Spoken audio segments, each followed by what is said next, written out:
ચાતુર્માસના પવિત્ર અવસરે સુરતના પાલનપુર ભાટિયા સ્વામિનારાયણ મંદિરમાં આજે વિશેષ પૂજાનું આયોજન કરવામાં આવ્યું હતું। મોટી સંખ્યામાં હરિભક્તો આ પૂજામાં જોડાઈને ધન્યતા અનુભવી હતી। મંદિરમાં 108 થી વધુ હરિભક્તોએ ભાગ લીધો હતો। ભક્તોએ જાપ, તપ, માળા અને પ્રદક્ષિણાના અનુષ્ઠાન કર્યા હતા। સમગ્ર મંદિર પરિસર ભક્તિમય માહોલથી ગુંજી ઉઠ્યું હતું। કલ્પેશ મહારાજે ચાતુર્માસનું આધ્યાત્મિક મહત્વ સમજાવતા કહ્યું કે ચાતુર્માસમાં નિયમ ધર્મના પાલનથી આધ્યાત્મિકતા સાથે સ્વાસ્થ્યનો પણ લાભ મળે છે। આ પ્રસંગે અતિવૃષ્ટિ શાંત થાય તે માટે વરુણ દેવને ખાસ પ્રાર્થના કરવામાં આવી હતી। સાથે જ દેશના ખેડૂતોને સારો પાક મળે તે માટે પણ ભગવાન સમક્ષ પ્રાર્થના કરાઈ હતી। મોટી સંખ્યામાં ઉપસ્થિત હરિભક્તોએ પૂજા અર્ચનામાં ભાગ લઈ ચાતુર્માસની ભક્તિમય ઉજવણી કરી હતી। જય સ્વામિનારાયણ। હું કલ્પેશ મહારાજ છું। સ્વામિનારાયણ સંપ્રદાયની અંદર જે કંઈ પણ પૂજાઓ હોય તો આ લોકો અમને આ પૂજાનો લાભ આપે છે। આજે સ્વામિનારાયણ મંદિર પાટિયા એટલું બધું મહત્વ સાથે આ ચાતુર્માસનો આજે પ્રારંભ થઈ રહ્યો છે। આ દેવ નિમી એકાદશી કહેવામાં આવે છે અને નિમી એકાદશીના દિવસે હું એવું નથી માનતો કે સ્વામિનારાયણ સંપ્રદાયના લોકો નિયમ લે। આ બધા જ આપણે જેટલા હિન્દુઓ છીએ એ હિન્દુએ આ નિયમ લેવા જોઈએ કે 4.5 મહિના દેવ દિવાળી આવશે ત્યાં સુધી અને નિમી એકાદશીમાં માનવામાં આવશે।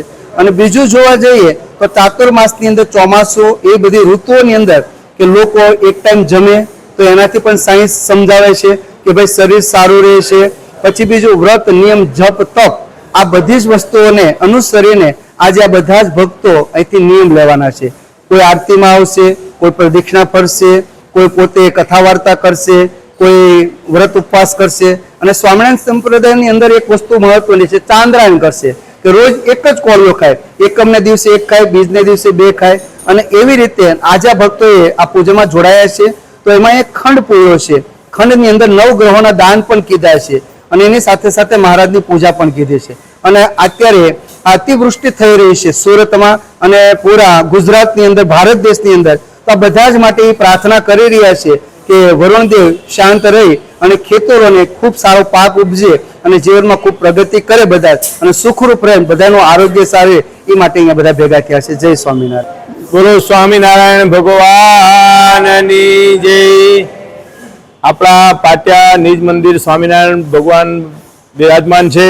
એમના સાનિધ્યમાં આપણે જે પુરસ્કારનું જે આયોજન કર્યું છે એ આયોજનમાં દરેક હરિભક્તોએ લાભ લીધો છે અને આગામી બી કોઈ હરિભક્તોને લાભ લેવો હોય તે પણ આમાં જોડાશે।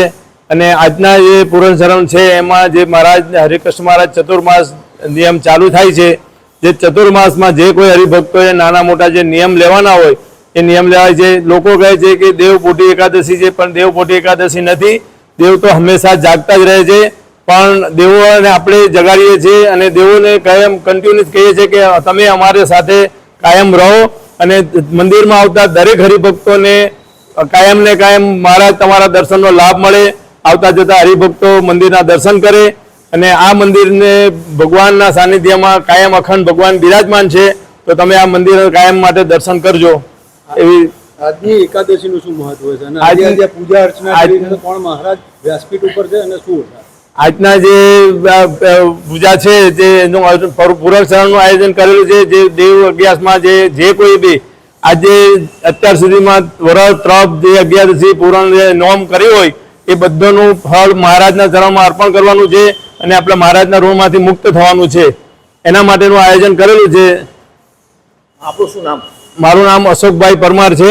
હું આ મંદિરમાં કારભારી છું। કેટલા લોકો જોડાયા? અત્યારે 70 જણા મંદિરમાં જોડાયેલા છે। આ સભા આયોજનમાં પૂજાપાઠમાં બેઠા છે અને આ 15 દિવસ પહેલા આયોજનનું તૈયારી કરી હતી।